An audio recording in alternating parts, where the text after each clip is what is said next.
You're live, Mayor. Okay, thank you very much, Madam Clerk. So good morning, everyone. I'm going to call the meeting to order. And thank you all for joining us here on a Friday morning, and thank you to our director for putting this report together for us this morning. So we do have no consideration of a closed session today. If there is a pecuniary interest in any of the matters that we're discussing, you can make that disclosure at this time. I'm looking for approval of the agenda. Is there a mover and seconder for approval of the agenda? I'll move. Thank you. Dalgety. Thank you, Deputy Mayor Manelli, and thank you, Councillor Dalgety. So all that in favor of approval of the agenda, beginning with Councillor Dalgety? Yes. Councillor Ferguson? Yes. Councillor Gerard? Yes. Yes. Thank you. Councillor Maiden? Yes. And Deputy Mayor Manelli? Yes. Okay, so the agenda is approved. Thank you. And we have the one report, and this is regarding OPA 22. So there's additional information and context in the report in your agenda package. So I will turn it to our Director of Planning, Ms. Nikki Dwyer. And as she walks through the report with us, the director will pause from time to time to see if there are questions. So we'll make sure that everyone's questions are being asked if there's anything as we go through, and then we'll have more time for discussion and comments at the end. So with that, we'll pass it over to you, Madam Director. Thank you, Mayor Lowry. I'll start today by saying that the purpose of this report is to provide an information package in addition to the information that was previously circulated to Council on June 11th as part of the Municipal Strategic Plan. Council has directed that OPA 22 be considered a component of the Municipal Strategic Plan to be undertaken by staff. And as such, staff were directed to draft a project charter on the deliverable to clearly describe the purpose, methodology, resource requirements, and timeline for the completion of the project. Next slide, please. So I think it's important for Council to understand exactly what the purpose of OPA 22 is. One of the challenges I believe our municipal councils, plural, found with OPA 21, and part of the reason that it did take 9 years to produce was because the scope of the project was never terribly clear, and as a result, components were added in and out of the project as the years went on. The purpose and scope of OPA 22 is very specific. The purpose is to evaluate the need to expand the Almonte Ward settlement boundary in the context of the new population estimates, which we have adopted by the county and by Mississippi Mills. Okay, we will accomplish this through an up-to-date land needs inventory of residential and employment lands, both urban and rural. We'll assess the phasing of infrastructure and soft services to accommodate the growth by 2038 as prescribed by the county. We'll have to consider cross-jurisdictional issues, including ward boundary changes. We have to assess the impact of expansion on prime agricultural lands. And as an option, staff are suggesting that at week 15, we will provide you with 3 to 6 options for growth for your discussion and direction. Things that OPA 22 will not accomplish will include things like the evaluation of natural heritage systems, the evaluation of prime agricultural areas. This is the purpose of the LEAR, which is a component that we'll speak about in a bit. We will not evaluate settlement strategies for infilling in the villages, such as Pakenham. This is the purpose of the subsequent Village Vitality Project, which is also a directive of the strategic plan. We will not assess affordable housing policy changes, as this is presently underway in a separate project, which is anticipated to be delivered by the end of the year, nor will we evaluate how fast we want to grow. This is predetermined by the county. And with that, if there are any questions, I'll take them before I move on. So we'll just pause here, and if anyone has a question so far, if you can just call out that question. Councillor Maiden here. Go ahead, Councillor Maiden. Through the chair, under cross-jurisdictional issues, i.e. ward boundary changes, what's the initiator for that or Sorry, I missed the end of your point, Councillor Main. what is the initiating factor or driver for considering jurisdictional issues? And I mean specifically ward boundary changes. So we are required through the provincial policy statement to include a consideration of cross-jurisdictional issues when we conduct our comprehensive review. One of those components may be, for example, ward boundary changes. So as the Almont ward expands, we will be taking land from Ramsey ward, and as a result, there may be a need to change the ward boundary. Thank you. Was there anyone else with a question before we go on? Yes, I have one. Thank Go ahead, Councillor Dalgety. Ferguson. Go ahead, Dalgety, is that what you said? Sorry? Yes, if Councillor Dalgety, if you want to go ahead. I think I heard 3 different people, so I'll make sure everyone gets their question. If you'd like to go first. All right, so just regarding end goals, I just have a bit of concern. As we're all aware, over a year ago, we passed a resolution called at the times for land holdings A and B. Does our end goal of this charter now still reflect that resolution, or is the intention to kind of disregard it for the time being and open up a lot of different other alternatives in order for us to debate over? Can you please? No, so this is something that we will talk about later. It's the last slide when we go through our options. I will highlight the direction that you have previously given staff, which is driving our actions to go forward today.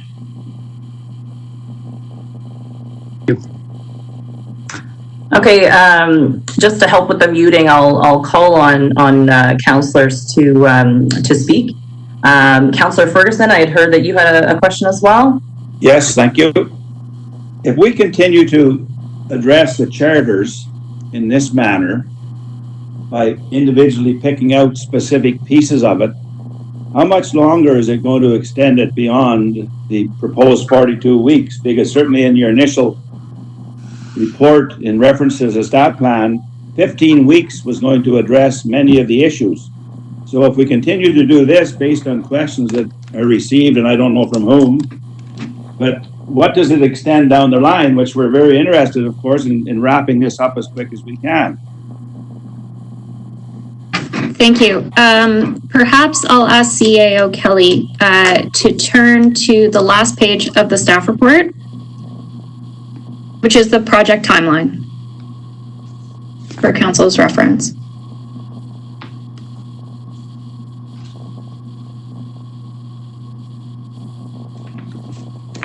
Thank you. And CAO Kelly, if possible, could you zoom into the technical review component?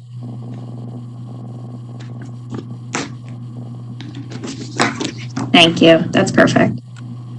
So as council will see, some work has already taken place.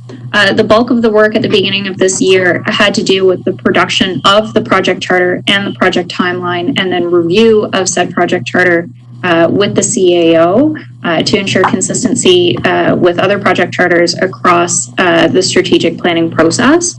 Staff also, with the green light from the CAO, started to do some of the technical review already. Things included review of the new PPS requirements, because there were some changes that impact our ability to grow. Reviewing previous background documents, which is crucial, and we'll talk about the comparable to Perth in a second. Reviewing detailed demographic trends within the community. This dovetails with what we're doing with the affordable housing studies as well, so it was good timing. Review market needs based on past 5-year trends. This is something that we chart on a regular basis, but we did want to update to make sure that we had all the components that we need to conduct the statutory components of the comprehensive review. And then where you see the terms of reference for the comprehensive review is where we have stopped. And a lot of that had to do with the concerns that council raised on June 11th about what the scope of OPA 22 was going to be and what you ultimately wish to accomplish. So for those reasons, we stopped. The longer we talk about this project charter, the longer it is going to take before we can reinitiate that phase of the project and continue to move through the steps identified in the project timeline. Thank you. Councillor Gerard, did you have any questions? Yes, please. Through the chair.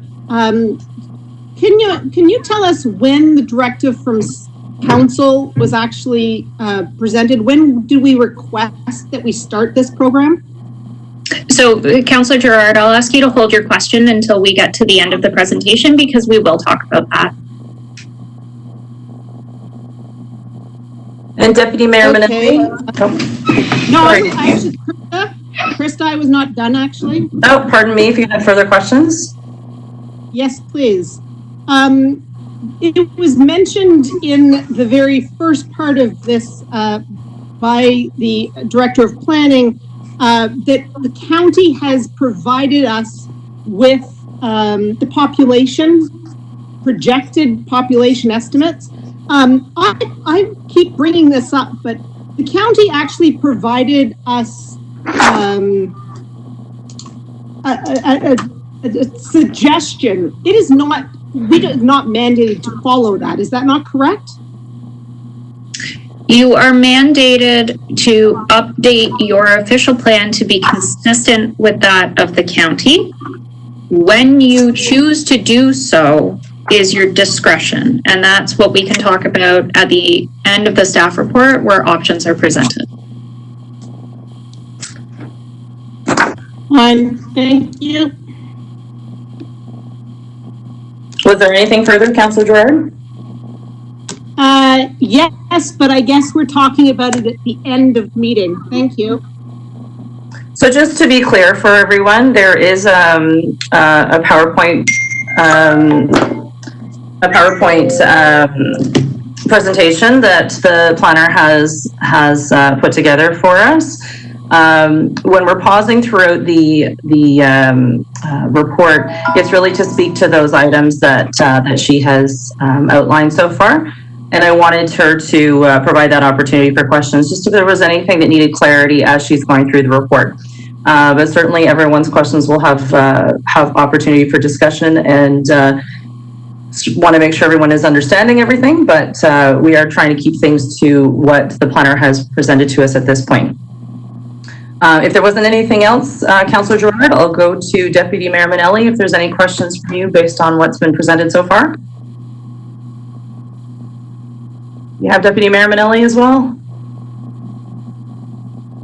No, I have no questions right now. I think it's, I like the timeline report, and for now, we'll carry on. Okay, so everyone has had an opportunity to ask questions so far, so I'll pass that over to you, Ms. Dwyer, to continue.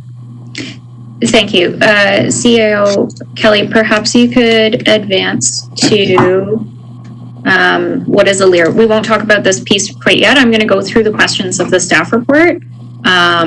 So to start, I've been asked to prepare this report because there were questions, very specific questions from members of council that were directed to the CAO that he is looking for me to document detailed answers to.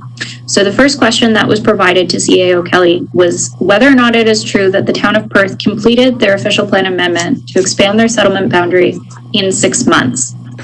I had the opportunity to speak with Director Forbes Simon, the former Director of Planning at the town of Perth, who was the person responsible for completing the amendment that was presented to the county last year. Forbes indicated that the OPA process that he undertook took approximately 12 months, which included 2 months for a comprehensive review / planning justification report, 4 months of council review and public consultation as required under the Act, and then 6 months for the county review and approval of the submission. This timeline did not include the completion of environmental assessment work for servicing feasibility of the expansion lands, which was completed by JP2G and took approximately 18 months. That was undertaken prior to Mr. Forbes Simon taking over the portfolio. The initial justification report for the expansion of 3 areas of growth was presented for discussion and preliminary acceptance to the county in 2009 by the previous Director of Planning, Mr. Eric Cousins. This work included the following additional studies: secondary master plans for the expansion areas, infrastructure feasibility assessments, infrastructure master plans, and an environmental impact study.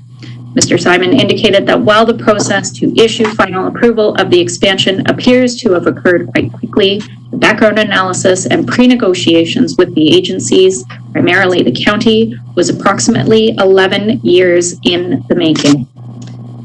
Before we pause, there was also a specific question related to whether or not the study requirements for the expansion in Perth included a LEAR. The answer is no. The proposed expansion for the town of Perth settlement boundary did not include the growth into any designated agricultural lands. So as a result, there was no need for land evaluation area review or other agricultural evaluation methodologies. With that, I will pause. Okay, so just to facilitate the muting, I'm going to go through the list of councillors. If you have any questions on the information that we presented thus far, starting with Councillor Dalgety. Any question or comment? Not on these two items, thank you. Okay. Councillor Ferguson. No, thank you. I'm pleased with them all. Councillor Gerard.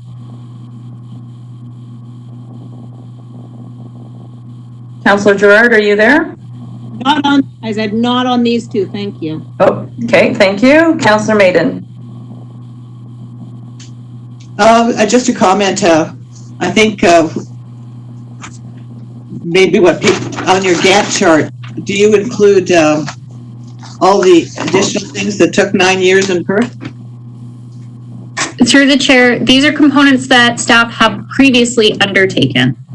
All of these components are already complete at this stage. Okay, that's what I wanted to clarify, because if you look at Perth taking 6 months, that's 6 months at Perth after all those things were completed, correct?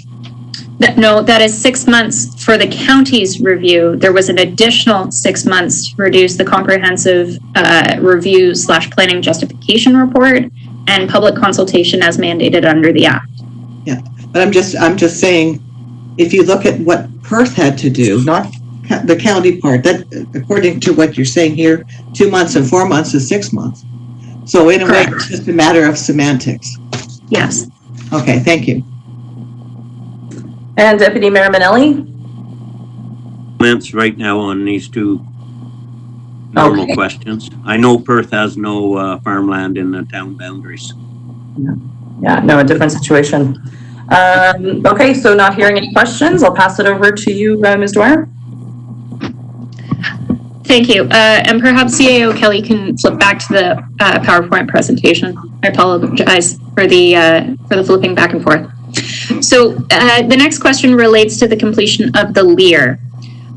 Does the municipality need to complete a LEAR in order to complete OPA 22? The answer is no. The provincial policy statement does require that a settlement boundary expansion be completed at the time of a comprehensive review only, and only where it has been demonstrated that there is no negative impact that can otherwise be mitigated to prime agricultural areas.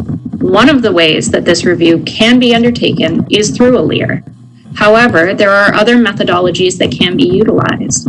As the municipality had previously budgeted and received council approval to complete the LEAR this year, it was suggested that the projects be dovetailed for efficiency. If the project timeline for the LEAR is to continue, and we can discuss that later, it's estimated to take between 9 and 12 months.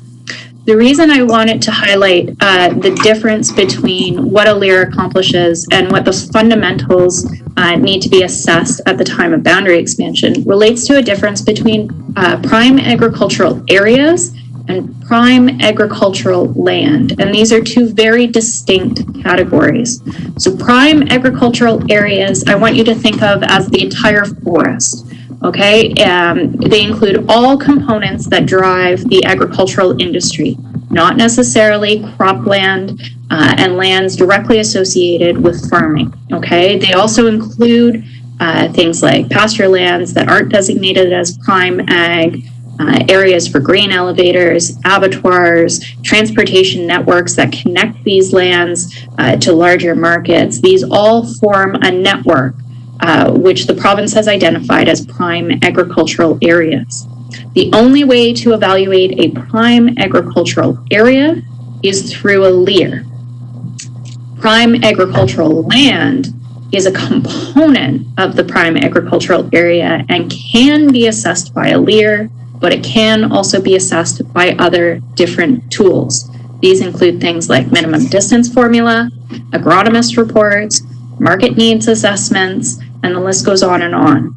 We have consulted on numerous occasions with the county and with OMAFRA to seek clarity around how we could do an evaluation of the settlement boundary expansion's impact on agricultural land and areas. It was suggested that we could look at doing a LEAR, and this was something that was supported by council previously, and we can talk about the resolutions therein. And it was also supported by the county. Whether or not you choose to do that now or later is something that's up to you. And I'll pause.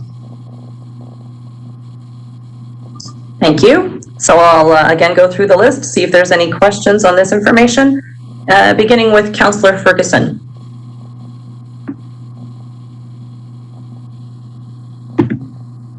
No, thank you. Okay. Councillor Gerard. Yes, actually, first a comment. With regards to the request for the LEAR, it's a small disadvantage that Councillor Holmes is not here, because I believe she was actually the one who had provided the information and requested for the LEAR. Do we have something that was already provided to the municipality? Yeah, I believe it was designed. It was done by another organization with regard to the values of the properties or the value of the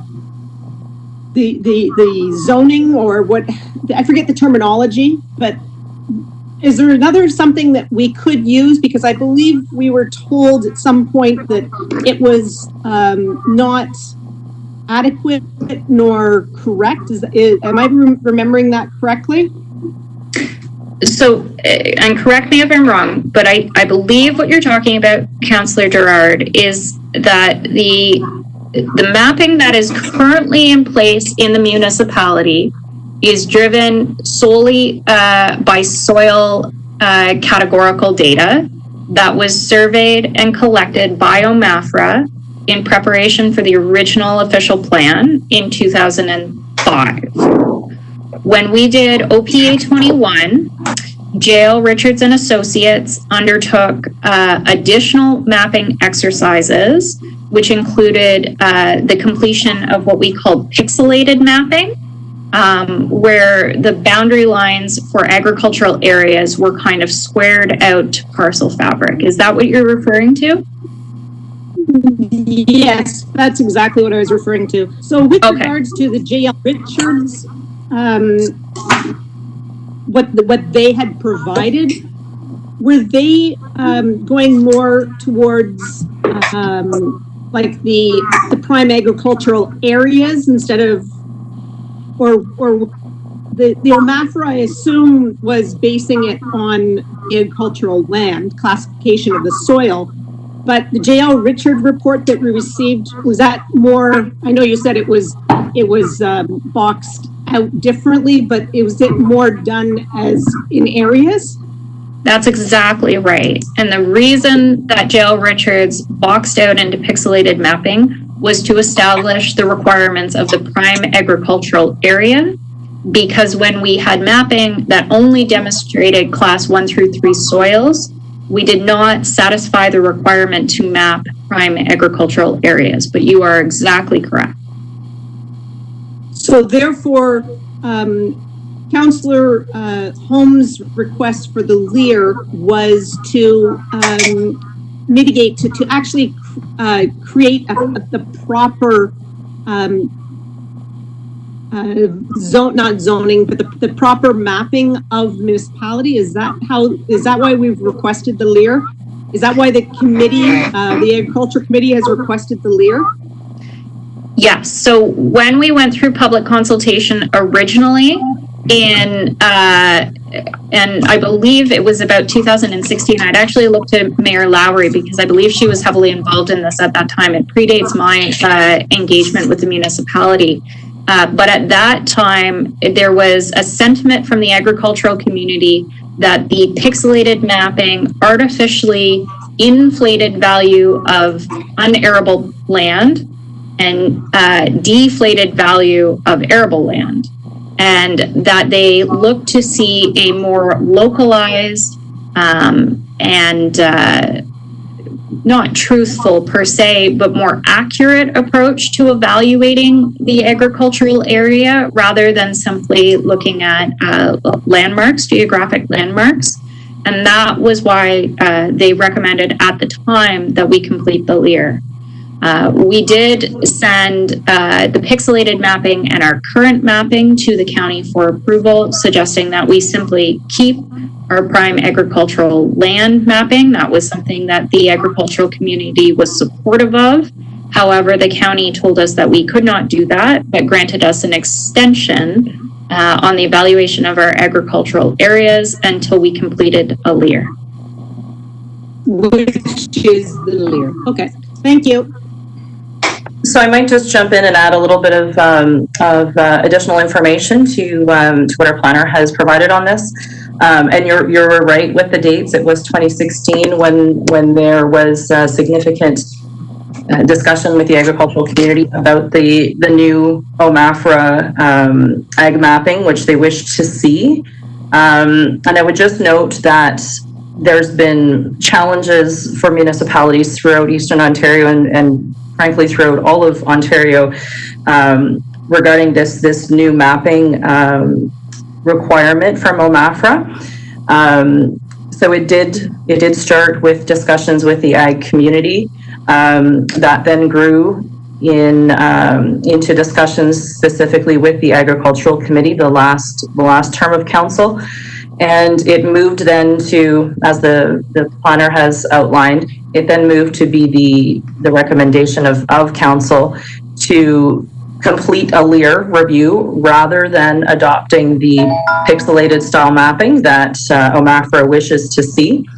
And I just want to remind council that when we were discussing this last in April 2019, it was the direction of this council as well to delay the decision on agricultural mapping until we can complete that LEAR review.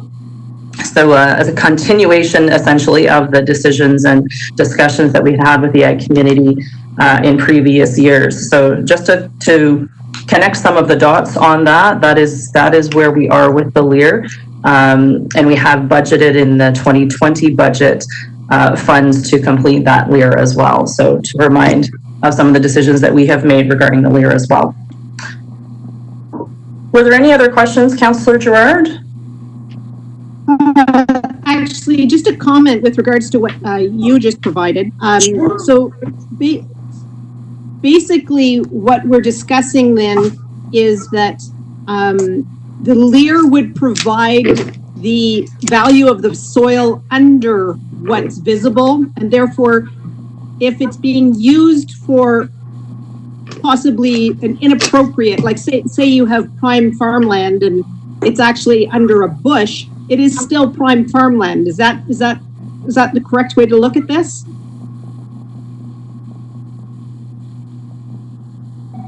Do you want to respond to that, Mr. Wire, or do you want me to respond? No, sorry, I believe the question was directed to you, but I can respond. Okay. Well, how about I respond and then you correct if my sense of the LEAR is off in any way.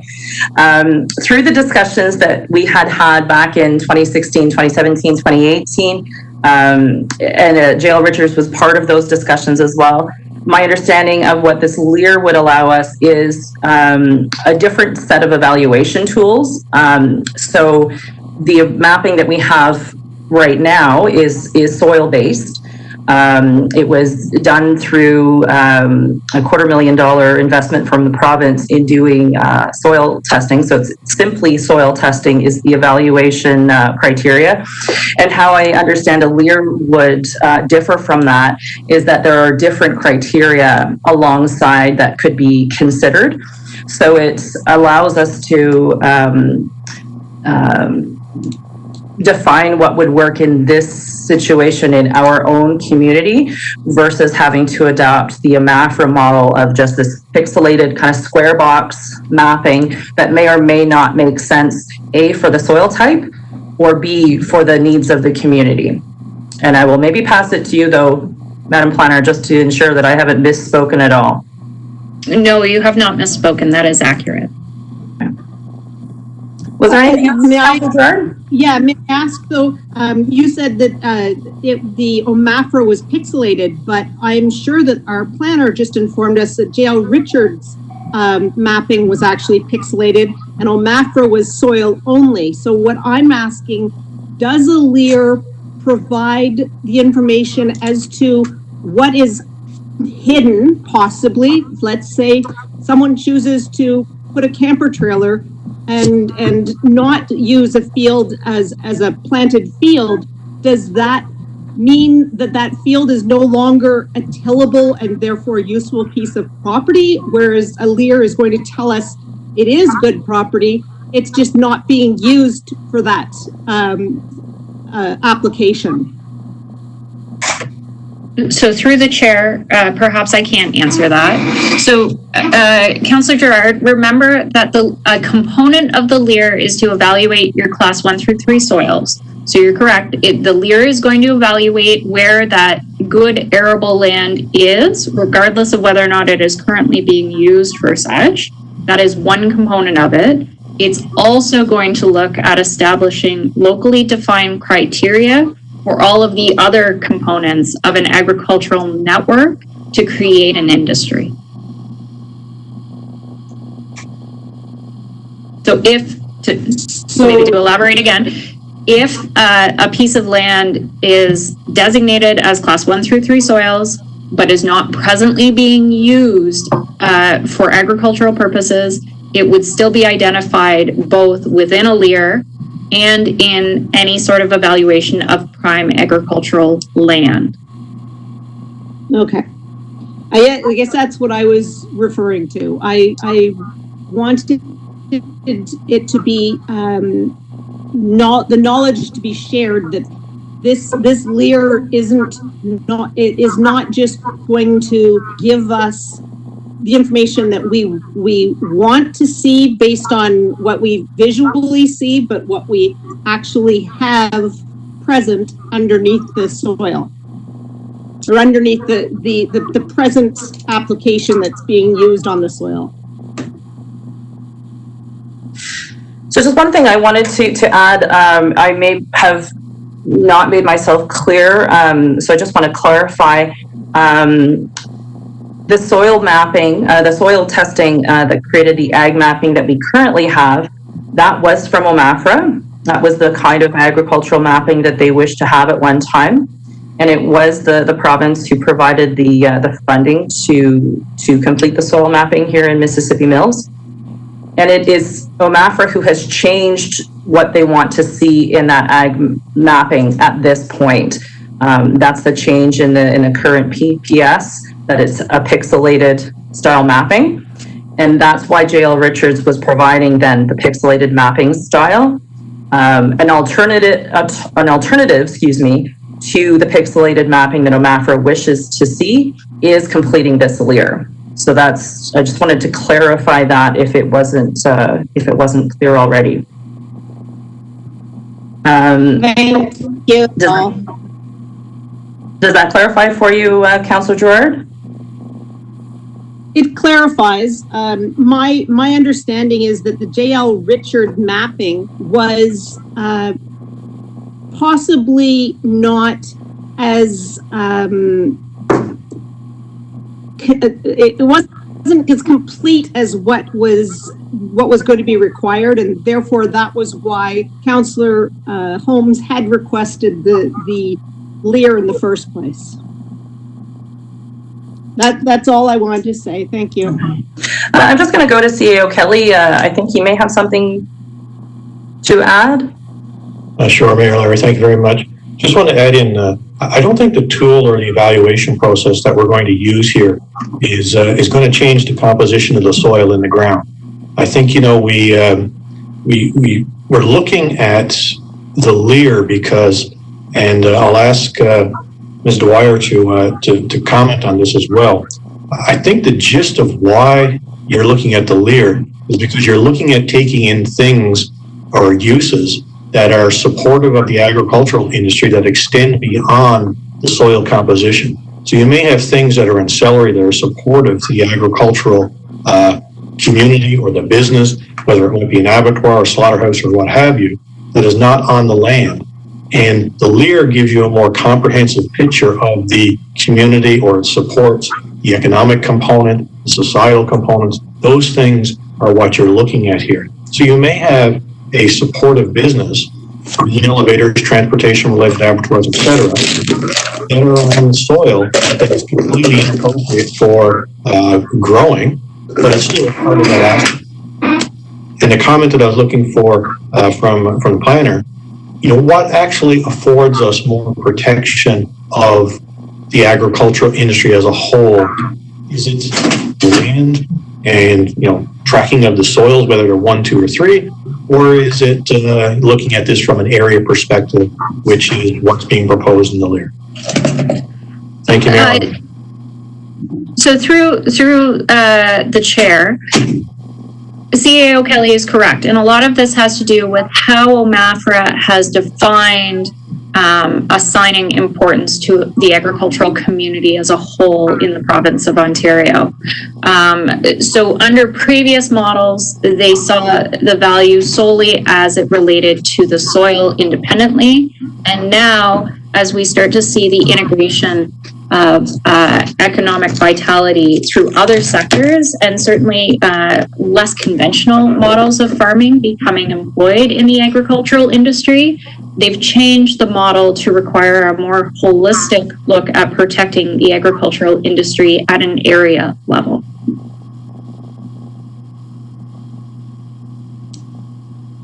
Oh, okay. So I guess what my point, what I'm envisioning is a road, highway, side road, whatever, that is driving along in an area that on one side of the road we have beautiful cornfields that are 7 feet tall, and the other side of the road we have a location that somebody is using for storage, putting boxes and storage, sowing some firewood on, for example.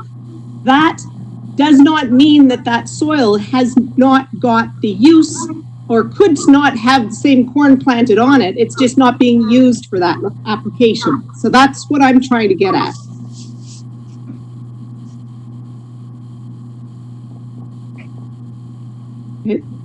That was just my comment. Thank you. Okay, thank you, Councillor Gerard. Moving on to Councillor Maiden. Any questions about the ag lands versus the agricultural areas? Yeah, I had a couple of questions about the Lear. One is the first one is about the scope of the Lear. Would it include lands that are currently within a settlement boundary? As you know, we have some agricultural lands in our settlement boundary here, and I think maybe in Pakenham. And the second question is, you mentioned that OMAFRA, the province, wants, you know, to have a more holistic view and so forth when we do a Lear. This might be more of a question for our treasurer who's not here, but do they fund these kinds of things? If we're going to undertake it, I know we have it budgeted, but is part of that including getting money from the province for it to make it more accurate and the way that they want it? Thank you, through the chair. So through the chair, your first point about evaluating prime agricultural lands that are identified within urban settlement areas, yes, you can establish that as part of your terms of reference for the completion of the study if you choose. I would suggest it's going to be very challenging to do so where that land has been established within an urban settlement boundary for over 100 years. But if that is something that council wanted to undertake, then we could include that within the scope of the review. The value of a LEAR is that it's up to the local municipality and their stakeholders, which I would suggest in this case would probably be your very valuable agricultural committee, to establish what those local priorities are to evaluate the characteristics of agriculture within the municipality. So there is a great deal of freedom to the municipality to set its own terms. There's a general parameter framework that OMAFRA provides, but there's a long list of options for local municipalities to choose from. Your second question about whether or not there is funding available, at the present time, I don't believe there are any grant applications available. We did speak earlier in the year when the RED funding was available, the Rural Economic Development Fund through OMAFRA, about submitting the LEAR as a qualifying project. Strategically, we decided not to in favor of some other projects, and CAO Kelly can correct me if I'm wrong. I believe we submitted two. One was for, I want to say, the website, and the other was for a special project at Reserve Street, and perhaps he can elaborate on that. That's correct. That's correct. They're through Mayor Lowry. There were two projects that we did submit those to. One was to develop a concept design for Reserve Street feasibility, which we were going to use in a submission to the county, as the county has asked us to provide some type of concept there in terms of what we wanted to do. So we were going to look at a feasibility component for that site, and the other was website related. So those two.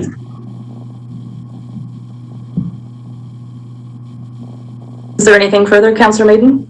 Yeah, just to comment, as far as the settlement boundaries being set in the 1800s, for the property that I'm thinking of, at that time, consideration of prime agricultural areas did not exist, and that was something that came on much later.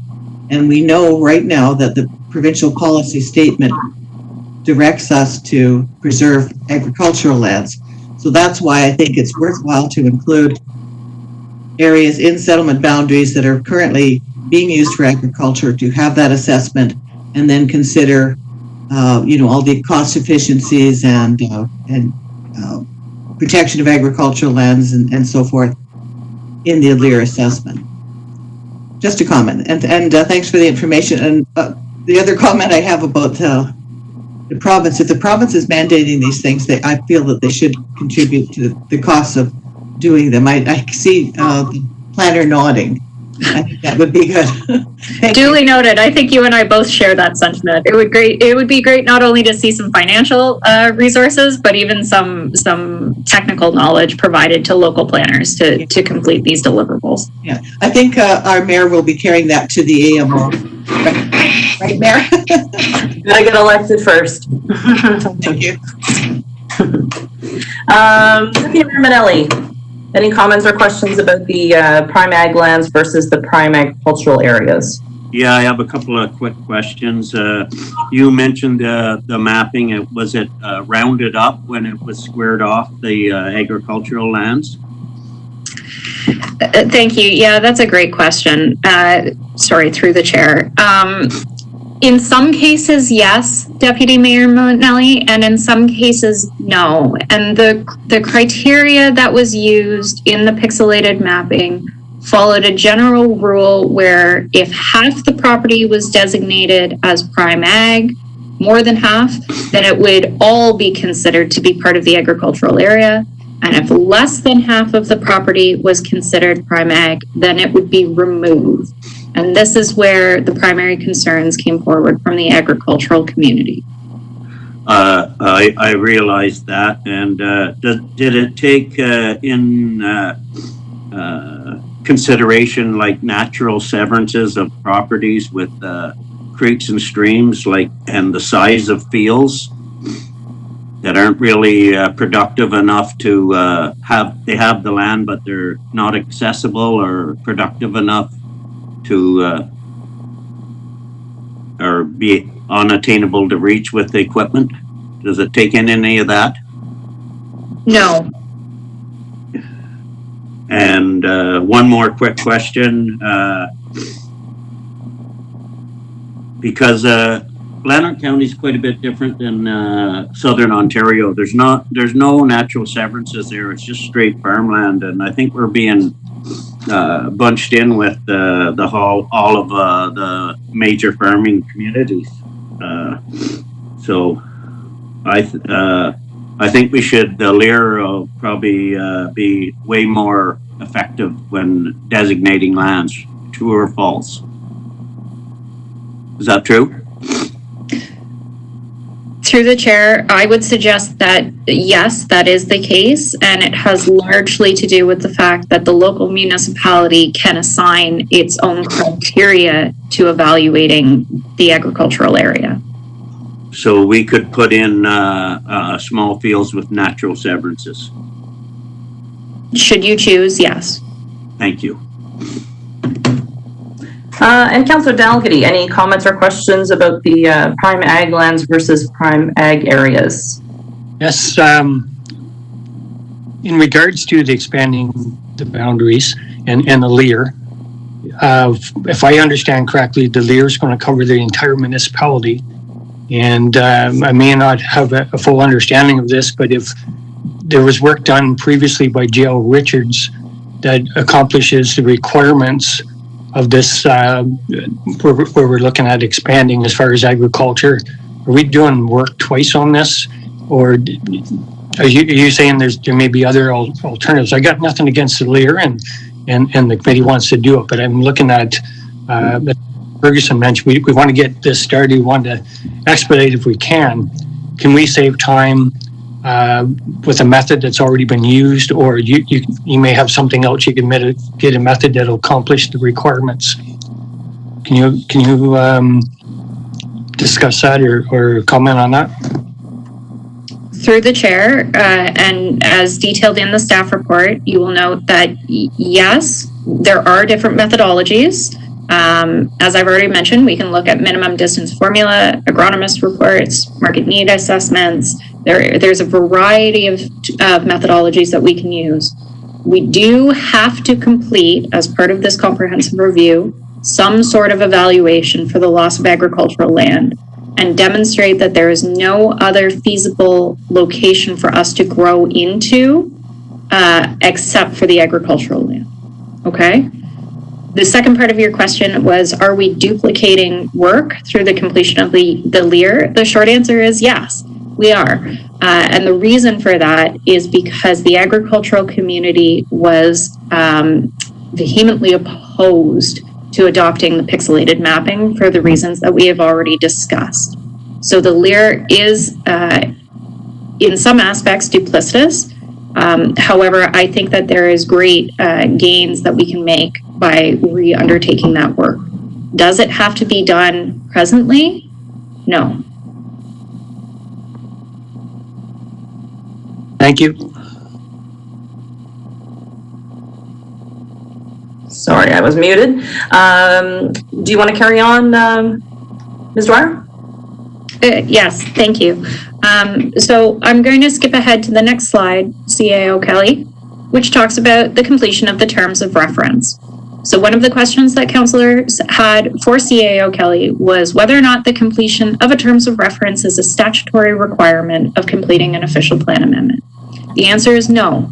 The completion of a terms of reference is simply a best practice tool. It's not uncommon in the completion of such complex projects. Similar to a terms of reference for a proposal, for a request for a proposal rather, a terms of reference provides a clear and concise methodology and defined set of deliverables for all parties to agree to at the outset of the project.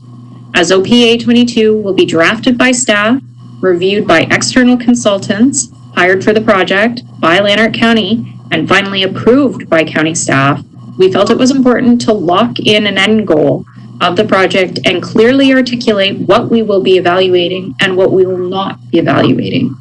The outcome of a pre-consultation session earlier this year with the county planner in step 1 of this undertaking has yielded the following clarification on the scope of the required analysis of the comprehensive review. And I quote, It will be the responsibility of the local municipality, not the county, to define the level of detail that will be necessary to conduct a comprehensive review. The level of detail in the comprehensive review for Mississippi Mills should be sufficient to assess the infrastructure and public service facility requirements necessary to justify any settlement boundary expansions required to service population allocation of 21,122 to the year 2038. Comprehensive review is a broad term applied to all major reviews of official plans. The scale, scope, and level of analysis of a comprehensive review needs to be locally and contextually appropriate. As the approval authority, Mississippi Mills is frequently provided with terms of reference for other studies. These include things like traffic impact assessments, market studies, and archaeological assessments at the time of pre-consultation or kickoff meetings. And that allows us to ensure that the scope of the review that is being completed by a third party is consistent with the planning policy. Given the significance, complexity, and cost of an official plan amendment, the consultation with the county to define the required analysis, process, and deliverables through a terms of reference is simply good project management. It avoids us getting to the end and the county not considering the submission of the municipality because key analysis is deficient or missing and thereby delaying the process. The last thing we want at the end of this process is for our study to be thrown out because it did not meet the requirements of the county.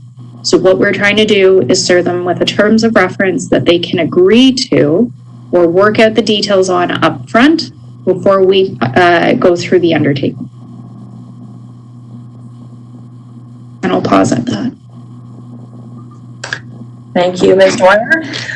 So we'll start with Councillor Girard. Any questions specifically to the completion of the terms of reference?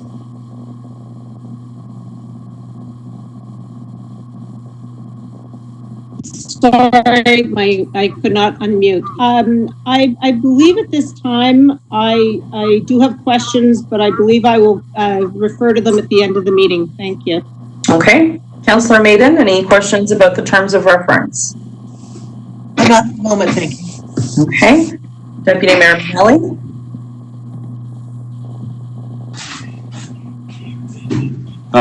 No comment. Okay. Councillor Dalgety?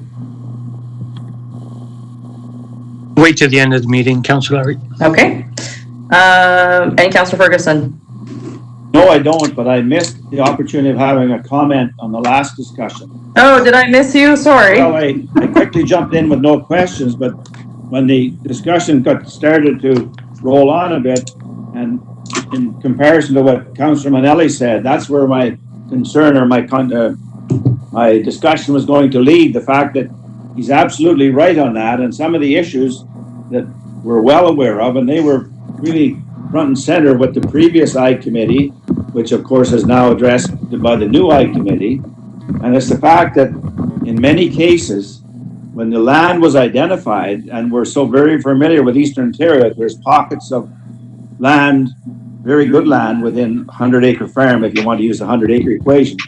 But there's many locations where you couldn't grow or couldn't raise an umbrella on much of that land. And that's where we had received a lot of consideration and a lot of kickback and a lot of discussion when we had the OP discussions.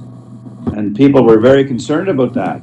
And that's the reason in Eastern Ontario, and it's absolutely right, is that we are totally different than Southwestern Ontario, and we should be treated accordingly because the PPS lumps us all into that part of it, Ontario, where you couldn't find a tree or a rock on a 200-acre field. And that's a lot of the issue that has not really been addressed, and whether it's addressed in new mapping or not still is, I guess, the question mark. But it's certainly an issue that I think we have to certainly look at as we move forward with this.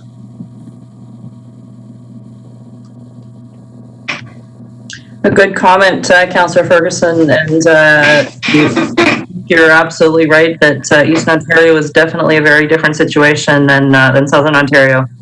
And I think you and I have both been at planning events and whatnot through the region where we are hearing that our challenges with the ag mapping are certainly not unique.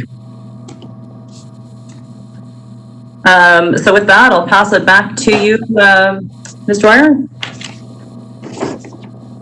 Thank you. The next question that council had relayed to CAO Kelly was whether or not the pending appeal of OPA 21 impacts our ability to proceed with OPA 22. This is kind of an evolving question. At first, we weren't terribly sure, but through consultation with our solicitor earlier this year, we've determined that a reasonable answer is no.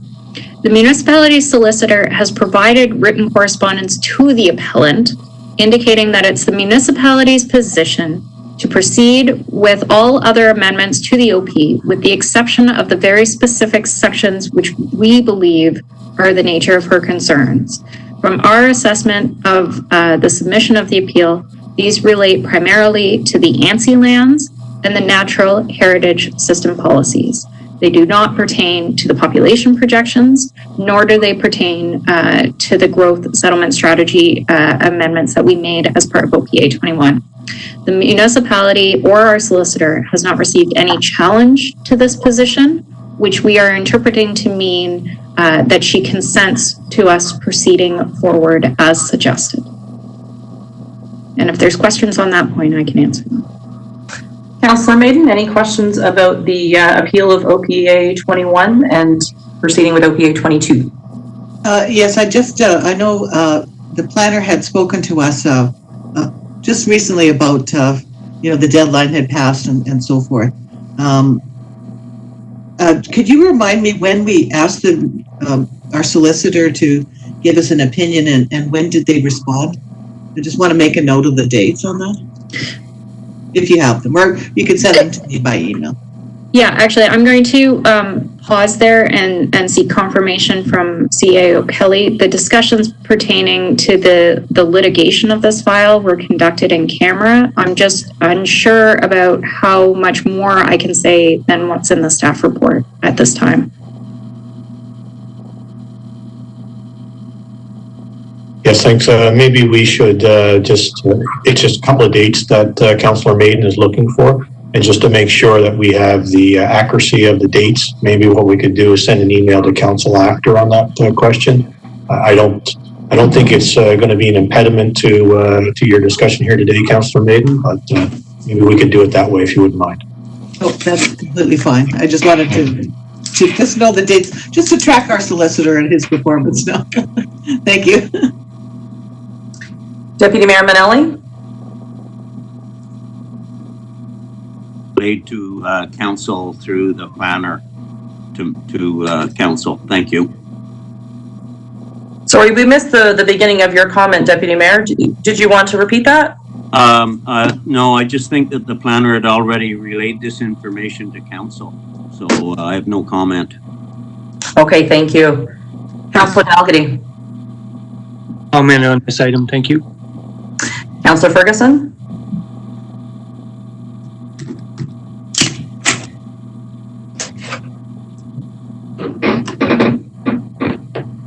Councillor Ferguson, did you have any questions or comments about the pending appeal of OPA 21 and how that affects proceeding with OPA 22? No, thank you. Okay. And Councillor Gerard? No questions, thank you. Okay, I'll turn it back to you, Ms. Dwyer.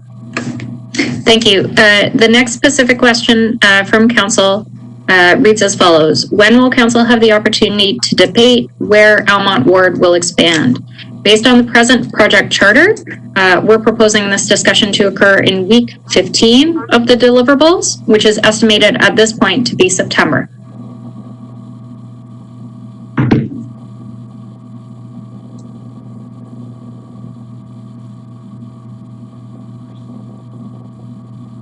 Was there any questions on that item? I'm just going to pause. If you have anything you can question, but I think that's pretty straight ahead.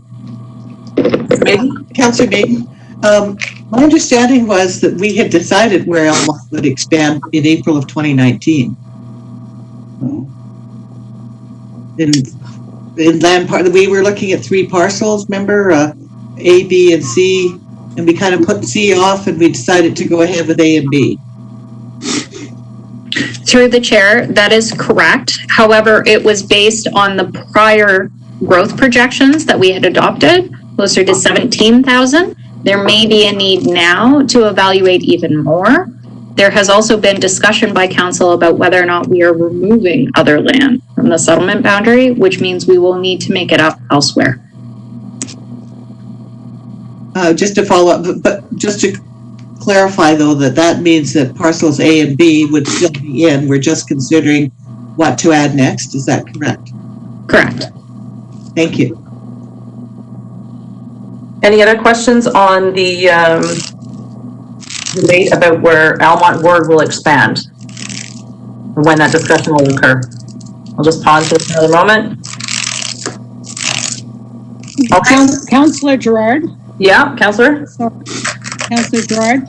I too am a little bit confused because I was under the impression that this discussion had happened in the spring of 2019, and I believe that if it had gone forward as I was under the impression it had started, we should be actually in 11 months into this program, not the 6 months that we've been told that it has been started in February of this year.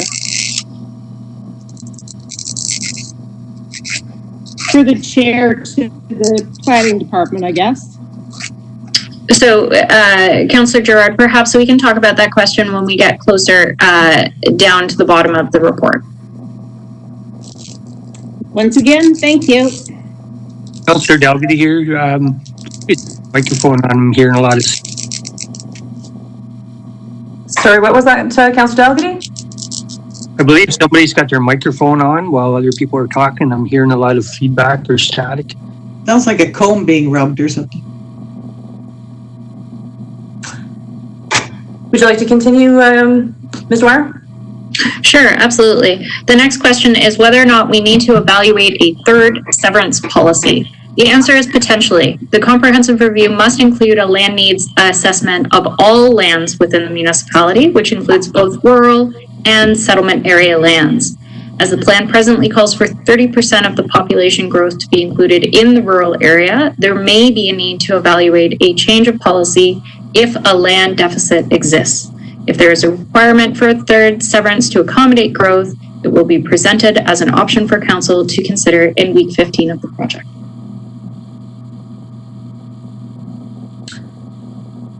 So just looking for any questions on that information, starting with Deputy Mayor Manelli. Just that I think that's a pretty good project.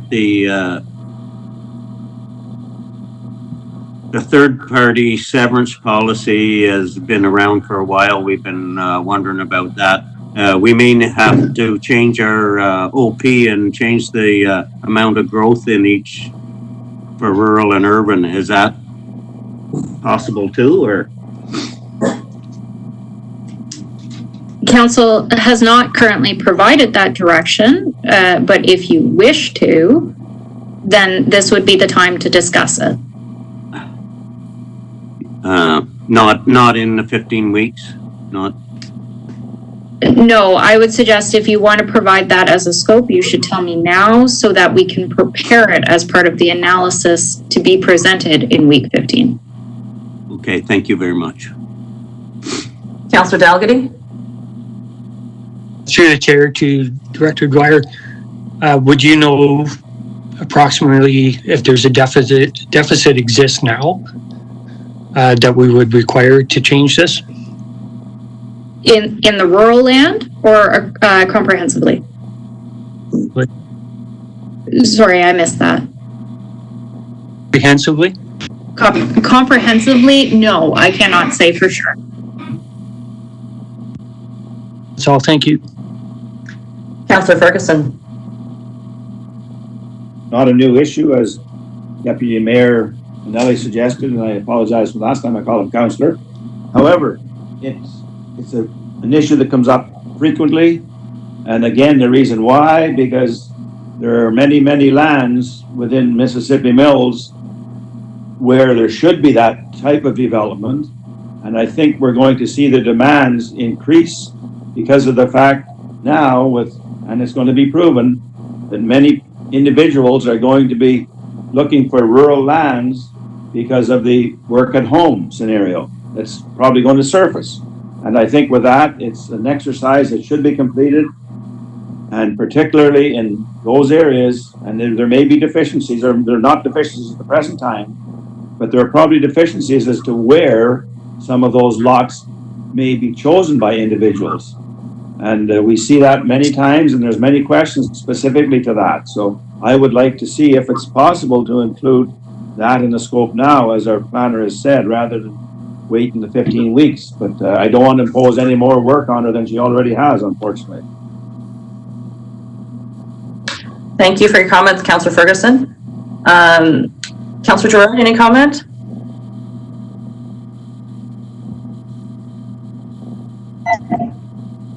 Sorry, Councillor Gerard, we can't hear you.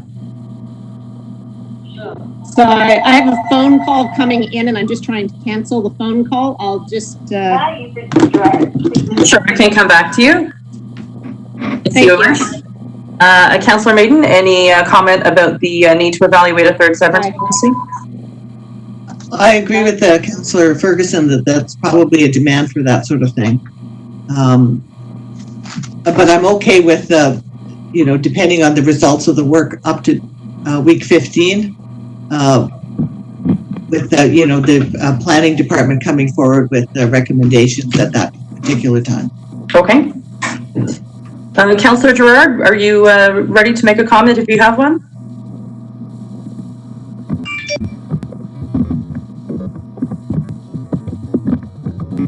sorry, thank you. I have 3 points actually, through the chair to the director of planning.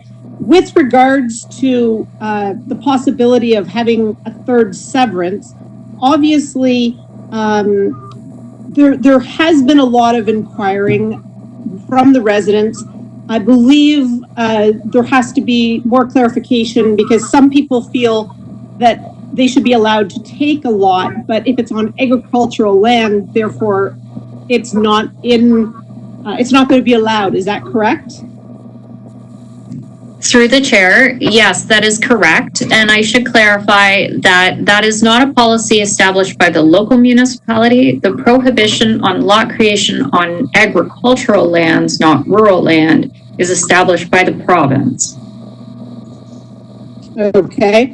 Number two, when with regards to what Deputy Mayor Minnelli was referring to, and as well Councillor Ferguson, the size of the lots could also be something that we're going to have to discuss, because I'm receiving a lot more inquiries of people who want to go with small homes, small locations that just are, I don't want to say seasonal, but something that they can use as a point of a home base well in Canada, but elsewhere, otherwise, once COVID is gone, they're planning on moving. Is that something that is based on the questions that Deputy Mayor Minnelli and Councillor Ferguson have brought up?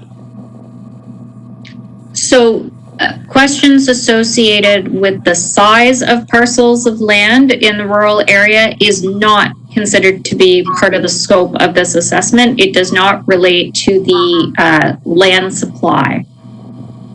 So for the third severance, that's not going to be brought up as part of the discussion? No. Okay. And going forward, if we were to allow for a third severance, how is that going to affect our ratio, our 30-70 rural to in-town ratios? That's through the chair, that's an excellent question, Councillor Gerard. So right now, the parameter that council has provided staff to work with is that we shall maintain 30% of our growth rural and 70% urban. If we have sufficient land in the rural area right now to accommodate 30% of our projected growth, then there is no need for a third severance. If council decides to allocate more than 30% to the rural area, then perhaps there would be a need for a rural severance. rural severance, or at the ratio might have to change so that there's not going to be as much going into our designated towns / urban areas. Is that correct? That's correct. Okay, that's all. Thank you. Ms. Dwyer, if you'd like to continue. Thank you. The last question, and this one is an easy one, is there a map of vacant land in Almont Ward for context? Yes, there is. These maps were produced as part of the last comprehensive review. They have changed in limited ways over the last 3 years, I believe. These dates from 2017. However, there have not been major changes. Not only have I included the Almont Ward, but I have also included some of our smaller settlement areas, which we do need to accommodate in our land inventory when we do our calculations. I think you can continue on. Everyone has those maps. Did you want to speak to the three options in front of the council, or did you have other comments before discussing? No, I can go straight to the three options, and perhaps what I'll do is go through all three options, and then we can pause and take some questions and debate, because this is really where staff are looking for council to provide, firm and complete direction on how we're going to proceed. So in discussions with CAO Kelly, we've suggested the following three options. The staff recommendation is option 3. But for the sake of the discussion, any of these options are technically on the table, and staff will proceed as council directs today. CAO Kelly, perhaps I could have you go back to the PowerPoint presentation as well. And we're going to start with, why do we need to look at growth expansion? So there's a couple reasons, and this is kind of one of those fundamental principles that council should consider at the back of their mind before they debate these three options. One, we need to continue to create a diversity of housing, and we need that diversity of housing to be something that is representative of the characteristics of our town. If we don't expand our settlement growth boundaries outward, you will see development intensify. And what that means is that you're either going to see infill on smaller lots in the urban area, or you're going to see existing buildings within the urban area demolished in favor of new, higher density buildings.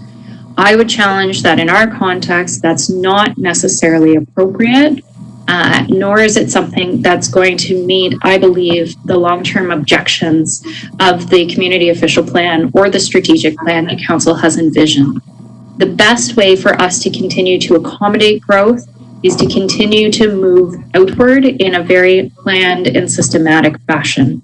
The other key consideration is maintaining affordability in the market. And a lot of this comes down to simple supply and demand. The more supply we have, the more affordable and competitive these houses are going to be. If we don't expand our settlement boundary, the demand is going to increase, which is going to systematically increase the cost of housing. So these are some of the considerations that you should have in the back of your mind as we debate these options, okay? CAO Kelly, next slide. So option 1 is to put OPA 22 on hold until you decide otherwise. To Councillor Gerard's question earlier in the meeting, there is no requirement for council to complete OPA 22 to amend our land planning policies to accommodate the growth as suggested by the county. However, what that means is twofold. One, if you postpone this inventory right now, you're going to see a diminished demand down the road.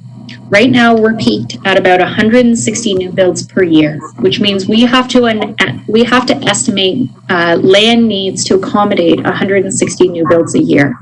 This is not our 10-year trend. This is at the very apex of that trend. And without new greenfield land, this rate of new builds is likely to diminish, which is going to also diminish the land needs of the urban area. If the inventory is postponed to reflect a lesser value of annual growth, the demand for land will similarly diminish, resulting in less likelihood for a boundary expansion. So what this means ultimately is a very political question. If council wishes to continue to grow, as we've seen in recent years, then we need to complete OPA 22 now. However, if council wishes to slow growth to something that has been closer to the 10-year trend of development within Almont, then you may wish to postpone completing OPA 22 until those building permits per year stabilize back down to a normal level. And that is something that staff cannot give you a great deal of guidance on because it is a very political question. From a planning perspective, we're always going to advocate for infill and intensification over outward growth. However, contextually, in the case of Almont and Mississippi Mills, I would suggest that there is great advantage to urban boundary expansion. Okay? CEO Kelly, next slide, please. Option 2, if council chose to try and expedite this project, you may choose to hire a consultant. However, this is an unbudgeted expenditure. The previous direction that staff were given were to undertake this in-house. The estimated cost for a comprehensive review and an official plan amendment like this is $80,000 to $100,000. This is not budgeted for this year, nor is it included in the long-term financial plan. So council will have to consider what projects they would like to cut elsewhere in order to complete this project. At this point, we have not formalized a request for proposal. We could probably do that within the next 30 days and then circulate it out for a call for consultants to bid on. By the time we do that and the consultants are onboarded, I would still estimate that it would take approximately 12 months from start to finish. Okay? The last option, which is the staff recommended option, is to put all our eggs in one basket, postpone the LEAR, and allow staff in-house to concentrate on the efforts of OPA 22. We are a staffing contingent of 2. We do still continue to take applications and have continued to take applications through COVID. We are a very busy department, as you'll see, with 160 new builds a year. But we do feel that this is still something that we can complete in the timeline proposed. We are working on this schedule and have proposed this schedule in accordance with the direction that council has previously provided in council resolutions associated with the projects. Now, Councillor Gerard asked a key question earlier in the meeting about why it has taken staff so long to get to where we are today. And the reason is twofold. First of all, council first provided direction, as we've talked about, to expand the settlement boundary to include land holdings A and B in the spring of 2019. We proposed that to the County of Lanark on a whim because we weren't confident that they would accept that.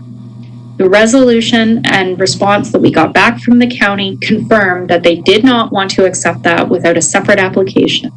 And later in the year, I believe it was in August, council provided direction through resolution 500-19 to receive that staff report with the recommendation from the county to file a separate OPA application for settlement boundary expansion. Further, in 2019, council also passed a resolution receiving and accepting the proposed draft decision prepared by the County of Lanark, including the removal of the expansion lands. That was our final acceptance of the draft decision from the county, and council passed that, I believe, in October. Ultimately, the decision by the county to approve the Community Official Plan Amendment, OPA 21, was not issued until December 2019.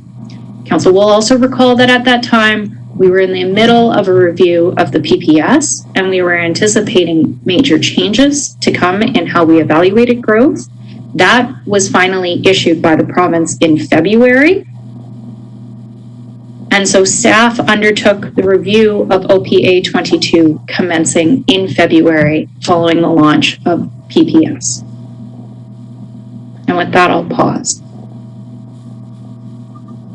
Councillor Dougherty, do you mind taking the chair just for a moment? I need to step away from the call just for a few minutes.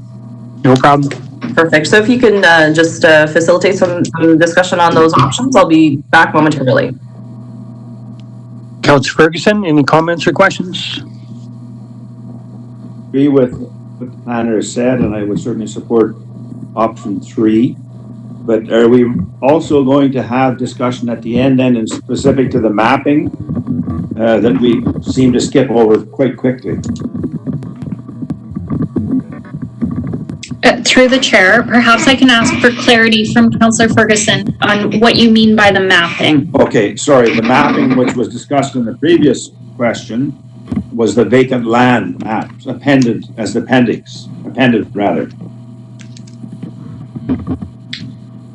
Through the chair and with the permission of the chair, I would say if you'd like to discuss that now as part of this discussion, I'd be happy to answer questions, but I'll wait for the chair to indicate that that's acceptable. Can you? Yes. Okay, the appended mapping obviously is pretty significant, but it addresses vacant land, and the planner and I have discussed that, and I'm obviously more familiar with the Pakenham map than the other areas, but in Pakenham alone, it's identified as 69.8 hectares, and that's vacant land, not developable land, because in many of those situations, you couldn't build on it. So I think it should be clarified what and where those specific lands, vacant lands, could be built on, and the building permit issued, because again, in Pakenham situation, some of it's even in a quarry and on the hills where you couldn't, and I'm assuming it's not California, where you couldn't get a building permit to put a house on it. Through the chair, as I said, this mapping inventory was created in 2017 with criteria developed by J.L. Richards. I would suggest that as part of our comprehensive review, we may want to look at establishing reasonable criteria on the land, certainly not having them familiar with the local context of a lot of these spaces. They don't understand that while the land may look vacant and usable, it is not indeed actually usable. I would also advocate that this is an excellent example of why it is sometimes beneficial to have your in-house planning staff complete such an analysis rather than external consultants who may not be aware of all of the situational criteria when considering a land review. Thank you very much. I appreciate the answer. Director Dwyer, if you don't mind, I'll ask the other councillors if they have any more questions about the mapping, and then we'll get back to your other discussion. Absolutely. Gerard? I'm sorry, I had to step away, so I'm going to have to listen. I have no comment at this time. Maiden? This is questions about the mapping, just to clarify, Councillor Dalgety? Yes. I just noted that, well, I think we've had, the maps are a little bit out of date with the 150 a year, that's like, 450 new houses, I guess, since the maps were done, but the only comment that I had is that the maps are a little bit out of date. Thank you. Manelli? Not on the mapping, but I have a question that I wanted to ask on the ratios, the 30-70% ratio. Is that okay? Yep, go ahead. Are we obtaining the 30% ratio now in country? Are the numbers matching up, 30-70, or are they not? No, I believe when Dan presented the building report that council received last week, 2 weeks ago, the numbers did not reflect a 30-70 division. And so we may not have to change our the numbers in our OP to accommodate the third-party severance or third severance. Right? Oh, I'm sorry. I didn't realize that was a question. Yeah, potentially. That's correct. Thank you.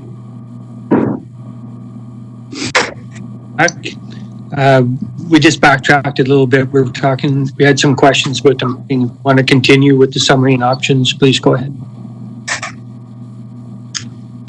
Sure, thank you, Councillor Dalgety.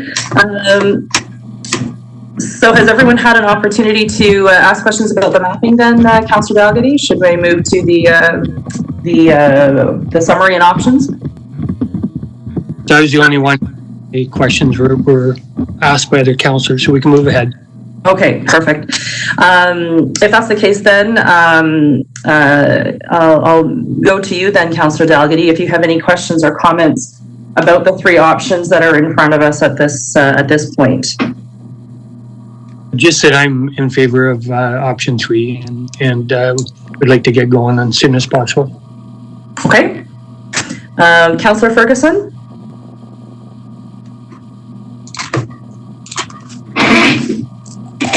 Councillor Ferguson, do we still have you there? Yes, thank you. I've expressed my option 3 favoritism. Okay. Councillor Gerard, any comments or questions, anything you'd like to come back to from earlier? I guess both a comment and a question, please. Through the chair to the director, you have referred to there being 160 new builds. Can you clarify? My understanding was that it was possibly closer to 100 in previous years. Is that correct? That is correct. I believe the metric that was used in the 2017 land needs assessment was 110. Okay. And with those numbers, are we talking about actual properties or are we talking about doors? For example, the apartment building that has 35 units in it, would they all be considered new builds or would they all be under one new build? Those would be considered as separate doors. So is the count of 160 include those or are they separate from that? They are included. They are included. And can you tell me, with right now, with the beginning of phase 5 of the riverfront, and I believe on average, Neil Corp usually builds approximately, is it 30 to 60 houses per year? Does that mean that our numbers are actually going to be relatively close to what they've been in the past? Through the chair, for this year, I would suggest that yes, we will continue to see about 160 doors a year for the year. Granted, we did slow down a little bit due to COVID, but that said, we did see a rush as soon as the restrictions on building were lifted. So I expect that we will normalize to 160. The developers at Riverfront have indicated that they anticipate that they will be out of land at the end of this year for builds, and Neil Corp has indicated that they anticipate they will be out of land by the end of 2022. So that will decrease our number of annual builds per year.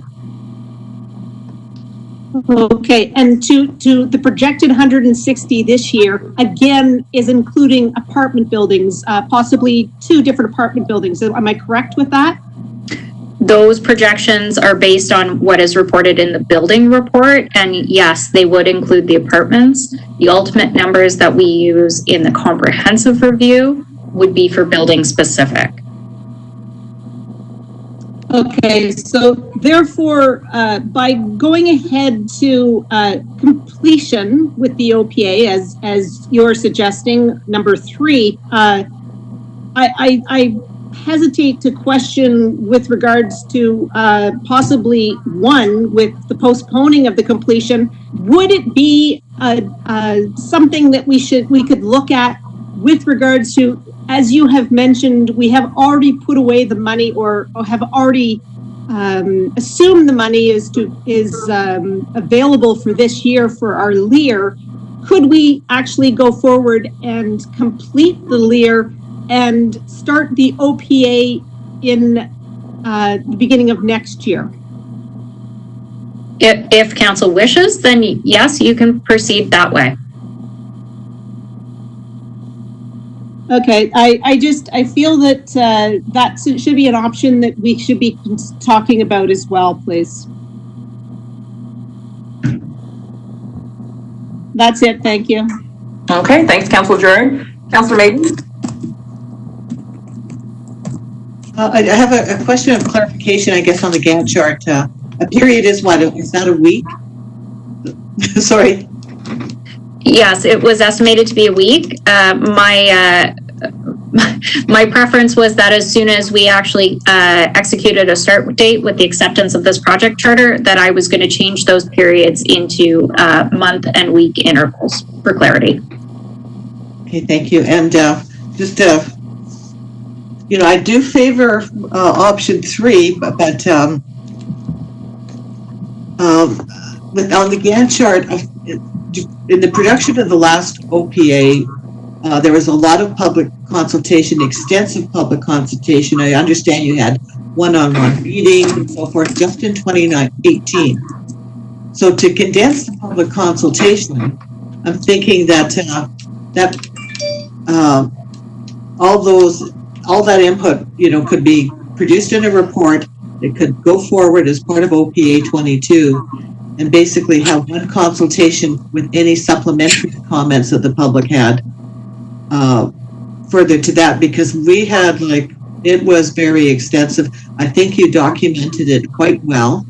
And, we should be able to use that rather than sort of rebuild the wheel, so to speak. That was my comment on the public consultation part of it. There seems to be 2 thrusts for where people want to live in Elmont, and I'm speaking only for Elmont here. People want to live right downtown.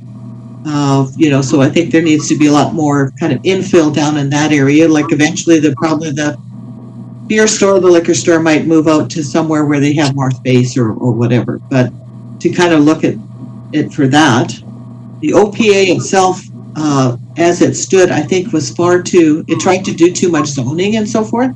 And I don't think that's appropriate in the OPA. That's better in zoning. A lot of stuff maybe needs to be taken out of the OPA. Where it's more appropriate, because otherwise it ties people's hands and it ties the hands of future council. And affordability, I really appreciated your points on the presentation about affordability, because that is really, unless we get into the business of being landlords and subsidizing, which Lanark County does, affordability is something that is met by having a good supply of different types of housing. And that's the only practical way that I can see it happening. And I really appreciated the planner's comments on that. As I said, the LEAR, I think needs to be kind of a separate process from this. Needs to be done. I don't think it's needs to be done right away. But it should be started, say, at the end of this year or something like that. That's my view on it. Thank you. Through the chair, if I could respond to some of Councillor Maiden's points. Can I speak for just for a second? My battery's running out, so I'm going to have to leave the meeting. I've got it plugged in and I can't keep up, so we'll see you later on today, Ken, okay? I'll just let it run out. I won't be able to comment there. I can hardly hear what people are saying, so I'll just let it run out. Thank you. Okay.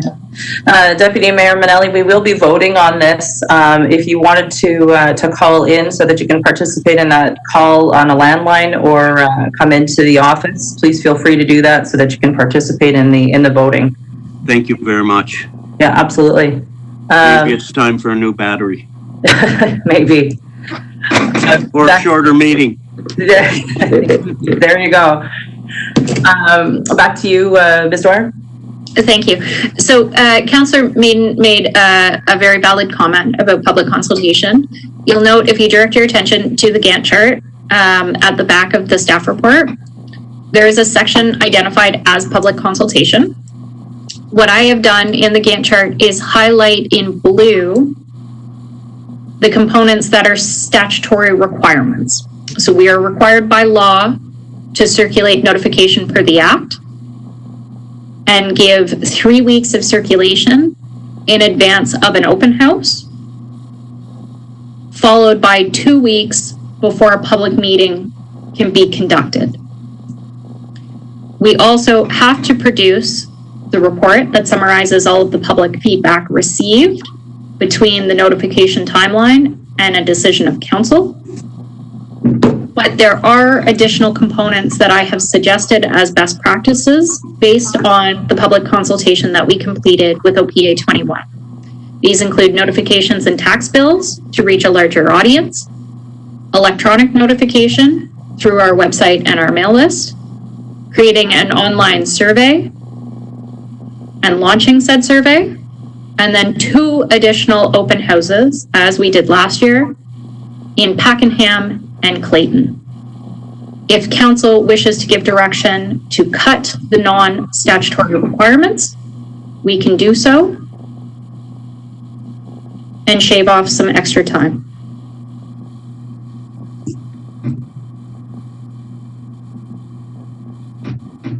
Any response at all, Councillor Maiden? I'm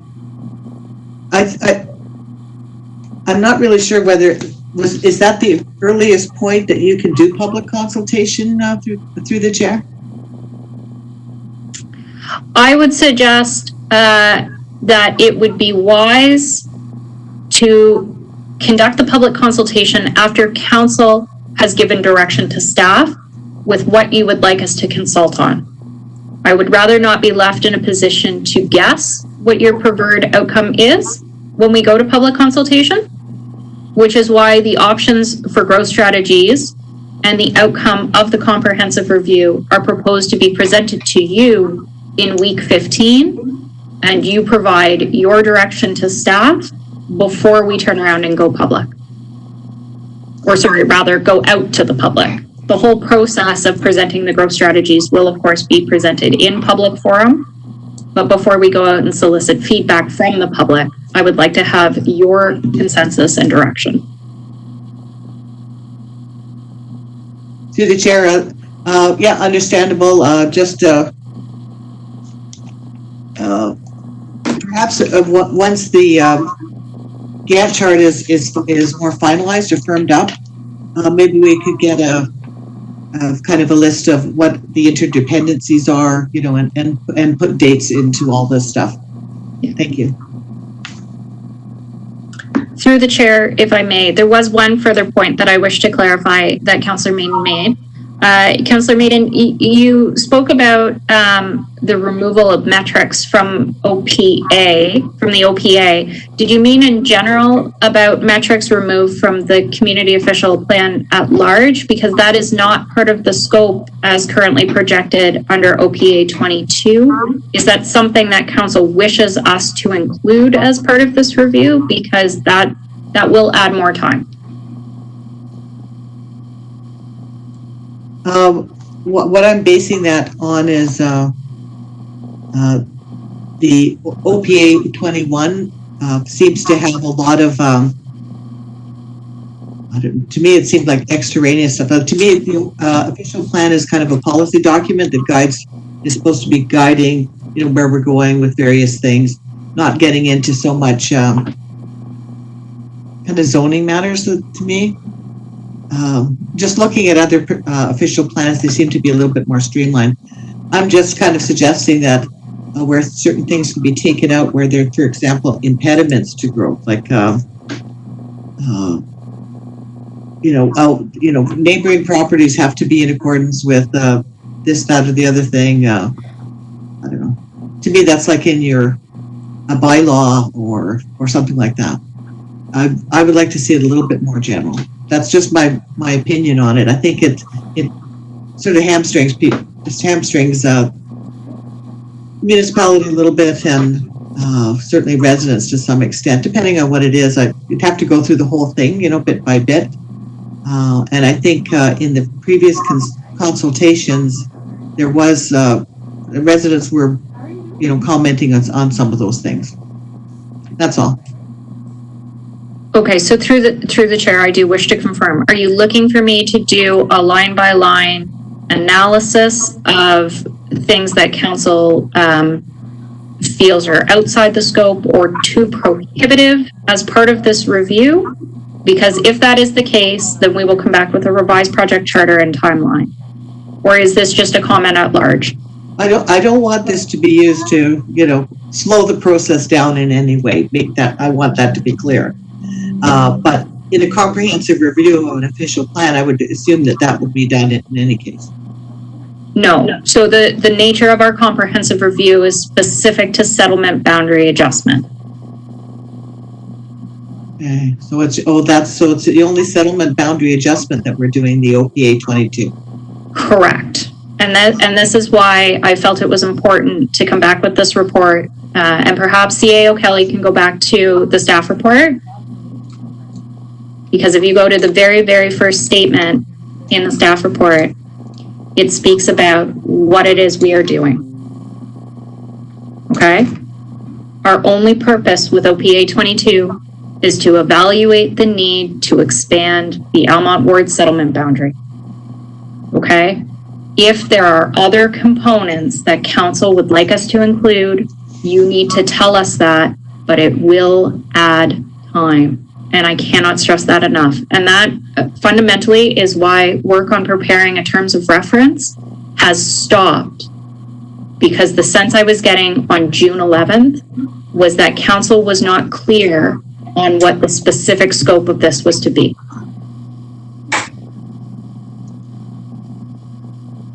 And it's fine if council wishes to extend the scope or postpone the project, staff will oblige, but we need to know. Okay. Well, if this is just the scope of it, then I'm fine with it. It's a much smaller scope than what I envisioned I think maybe because of comprehensive is throwing me off. So cleaning up the official plan is probably something for down the road once this is done. Thank you.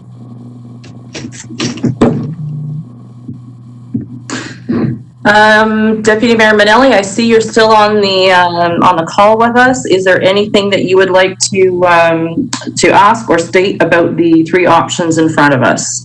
No, I like option 3. I'm okay with it. I realize that the more you move the goalposts, if you want the more public meetings and terms of reference and all that extends the guidelines, and it's council is the one that is partly responsible for holding up some of this OP. So, thank you. Okay, thank you, Deputy Mayor. I'm trying to remember. I think I started, Councillor Dalgety, with yourself on this. Maybe just correct me. Was there anything that I've missed in giving people an opportunity to speak on these? Councillor Dalgety, if I could just add one short comment. Sure. Regarding open house meetings and the public meeting, it's more likely than not that they're going to be virtual. I just want to make that comment. Okay, thank you. I'm just going to go to CAO Kelly and see if there's anything he'd like to add before we put an option on the table here.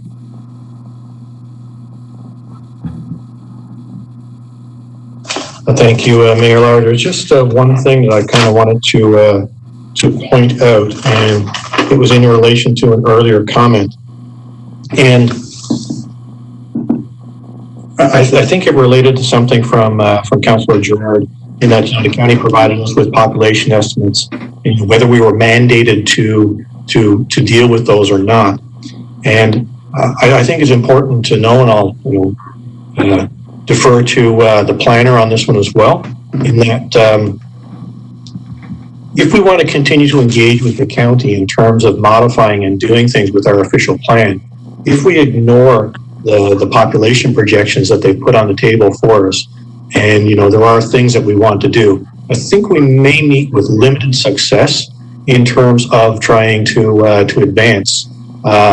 Basically, I think we're going to end up with an official plan as it is. They are our approval authority, and I think if we choose not to recognize that they've handed us population projections out to 2038, we're going to basically have an official plan that is stagnant. I'll leave that Director Dwyer, if you want to comment. Thank you. I would suggest that's a very fair assessment. The county was exceedingly lenient in how they crafted their decision in December to allow us to collaboratively work together on certain things that council wasn't ready to move forward with. That included things like conducting a LEAR to assess our agricultural areas. It included evaluating our settlement boundary needs until we were both happy with the outcome. I think the more we come back with municipally led official plan amendments to make other modifications to the plan without completing those agreed upon steps, the less receptive they are going to be to working with us. Thank you. One more point, Mayor Lowry. Just with regards to timing, and I guess, in relation to some of what I've been told with regards to amendments that have happened in the past. I think we've spent a couple of years trying to finish off some of the amendments that wanted to go through. Numbers like 9 years and 6 years are bantered about. And I don't get the sense that that is the desire of everybody at the table to see this go on for that point in time. So in reference to the terms of reference, in reference to the project charter, and in reference to this meeting, what we are trying to do is ensure that when we have the green light to go forward on this, that we are addressing the issues that you're telling us you want addressed, and we understand them as best we can. So this whole process, the strategic plan, was saying this is a priority for you. OPA 22 is a priority for you. Tick the box, yes or no. Great. Now let's talk about, is it going to be everything? As Councillor Maiden has said, comprehensive. Comprehensive to her means this, comprehensive to somebody else means something different. I do kind of like the title maybe that Perth used was justification report. It wasn't comprehensive review, it was justification report. I think what we're trying to move forward with here is justification for the boundary expansion. Not comprehensive of, it's going to entail every question that everybody has about official plan. With that, I think there was a comment, 2 + 4 = 6, and this is semantics. I think what we're trying to do here is we're trying to give you a reasonable expectation of, here's a timeline when you can expect an output. And that includes both county evaluation timeline and our staff or our consultant timeline to get to that justification for it, to give it to the county. So even though we've talked about 6, I think the plan that has been provided by the director is, a calendar timeline of 6 months. If we get the green light now, in 12 months from now, we can expect a reasonable output. If the county wishes to speed up their evaluation and give, we don't have to account for 6 months, that's even better. And I think what the director is doing as part of this proactive approach of keeping them informed, asking them, is this what they need, so that we can get to the end of the game. And they probably have a very good understanding of what the steps we've taken and the analysis. That 6 months could very well be shorter, but we're not hinging our deliverable or our outcome to you as council on anything less. I think it's a reasonable timeline, a reasonable expectation. And yes, this is important to other things that we want to do. And I think we need to keep that in the bigger picture in terms of the strategic plan and where the organization is. To think that we can do this in 6 months is not realistic. We're not going to have an outcome on this project by Christmas of 2020. Thank you, Mayor Lowry.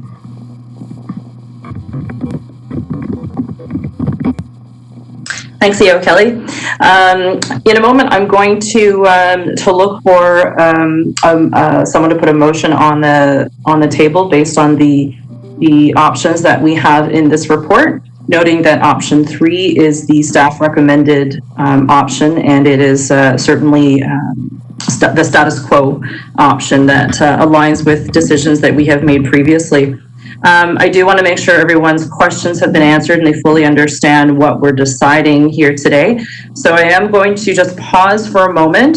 And if someone has a further question that they have of either CAO Kelly or our planner, Ms. Dwyer, you can ask that question now. So I'm just going to pause. Please feel free to ask if you have anything further.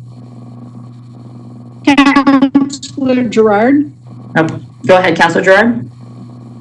Thank you. I actually have not made comments on this. I stopped when we were talking about the mapping. When we were at the very beginning of this meeting, I brought out a question with regards to this process, I believed, started in, and this is going to the Director of Planning, this actually started in April of 2019. Is that not correct? Sorry, I turned my mic off through the chair.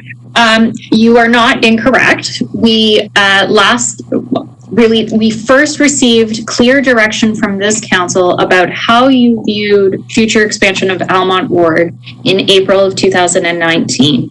You gave us direction to go back and negotiate with the county on the parameters of OPA 21. And in the spring of 2019, the county came back and advised us that they would not accept our proposal and that they wished us to file a separate amendment. From there, they issued their final decision on OPA 21, including those new growth numbers, in December of 2019. And during that time, we were simultaneously waiting on a decision from the province of Ontario on what to do with PPS 2020. PPS 2020 was finally published and formalized in February of 2020, which is when staff commenced the work.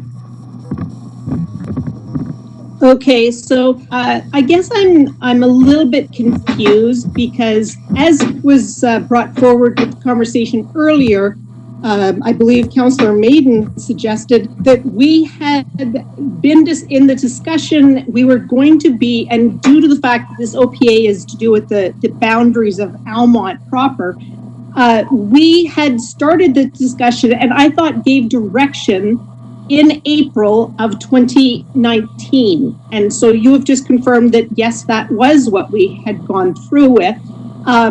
I also was under the impression that there was direction from county in July of 2019 as to how we were supposed to proceed. But we have been told now that it wasn't actually anything until June the 11th of this year, when it was provided to us as a council as added into our strategic planning. So I'm a little bit confused, and I would just like to have clarification on when or why, if we have already allowed for or have budgeted for the LEAR to happen this year, which it has not happened. And if we had already put forward what the council wanted in April of 2019, which, as I mentioned before, would have given us, almost 11 months into the proceedings or going forward with what we had been, it was provided from county as to what we were supposed to do. I'm not sure why it all of a sudden is starting in June of 2020 that we've started this process, when I was under the illusion that we were supposed to be starting over a year ago. Can you clarify why it has taken this long? Is it because we were waiting for the provincial policy statement? Yes, through the chair, as stated, we were waiting for the launch of the PPS. We were also waiting for the final decision of OPA 21, which included those new growth numbers, because we could not use them until they were finally approved and not appealed. There was discussion in the community about pending appeals. There was a large contingent of developers who were unsatisfied with the decision of the county to remove the future growth lands and not accept the addition of lands. And thus we had to wait out the appeal process to know with certainty that those numbers were in play. I'm sorry, I thought the appeal process that we were under was with regards to the designated properties in the basically east side of the municipality. Is that not correct? So the only component of the plan that was ultimately appealed in January of 2020 was indeed the ANSI. The threats of appeal associated with the growth projections and the settlement boundary ultimately did not come to fruition. And that was from the people who are trying to develop and make a profit, not from the municipality itself. Through the chair, I'm sorry, I'm confused. Are you asking whether or not there was you're suggesting that there was a possibility that we could have ran into possible legal issues if the developers were unimpressed with the direction that we went with regarding our the numbers, the projections based on what we were waiting for from county? Yes, that's correct. Okay.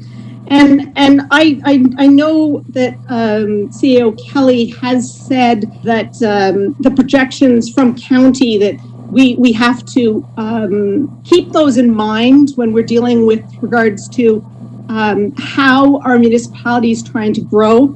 I'd like to make the comment that the projections are actually just goalposts, that they're not actually the finishing line. Is that a good terminology? Apologies, through the chair. Are you directing that to CAO Kelly or to myself? I would, if you were able to answer that, that would be great. So again, it's a projection. It's not a finish line. We do not have to attain those numbers, correct? That is correct. You do not have to obtain them. You do have to plan for them. Okay. And this official plan assessment that we're discussing right now is only to do with the parameters of basically Almonte. Is that correct? That is correct. We do have to, as part of our comprehensive review for planning for growth, accommodate 30% of the growth in the rural area. So we do still have to do a land needs analysis of the rural land. But fundamentally, the purpose of this is to review the settlement boundary in Almonte Ward. Okay, and so we have not yet come to any, we've never had a discussion with regards to possibly third lots, but basically when we're dealing with the town of Almonte, we still have enough locations that are, what's the right term? They are, they have accessibility to our infrastructure. We still have the 100, and as you referred to, 160 doors. We still have the availability to complete that this year. Is that not correct? It is. So we therefore could spend a little bit more time with the official plan or with the OPA instead of forcing it to go through. I also would like to know, with regards to public consultation, if we're going to possibly, and I know with COVID it's very hard to go forward with this, but I personally feel that daytime meetings, though very convenient for staff, are not necessarily as convenient for the population, the public, who possibly are not able to listen to these live, possibly are going to have to listen to them at a later date. Is there a possibility that we will go back to having these types of meetings at a convenient time for the public? So I think I'll respond to that, and I mean that's not one of the things that we're discussing here today. The intention is to, and this has been shared with council previously, the intention is to go back to a committee of the whole and regular council session. That's why we are expediting putting the live streaming in place. That's not just audio, it's audio and visual. As staff had shared with council previously, we're able to accommodate council and minimal staff in the chamber. While doing so, physically distancing appropriately, and staff are working on ways to accommodate delegations and those who may want to speak to issues on public meetings and whatnot. But the intention is for that to be in place in August, as staff had outlined in our last meeting.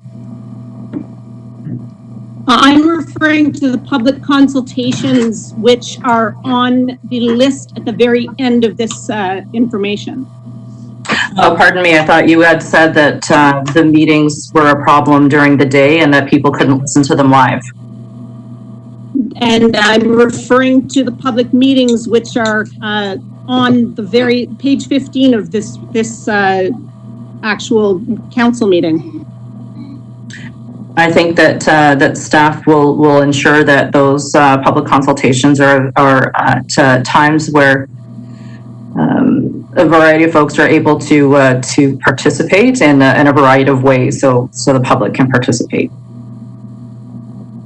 Was there anything else, Councillor Gerard? No, I believe that we as a council should be discussing this at a later date. I don't believe that this should be forced through at this particular point. I'm against going with the suggested number 3. I think we should be actually going with number 1. Thank you. Thanks, Councillor Gerard. And I just will pause here if there are any last comments before asking for a motion to be put on the floor.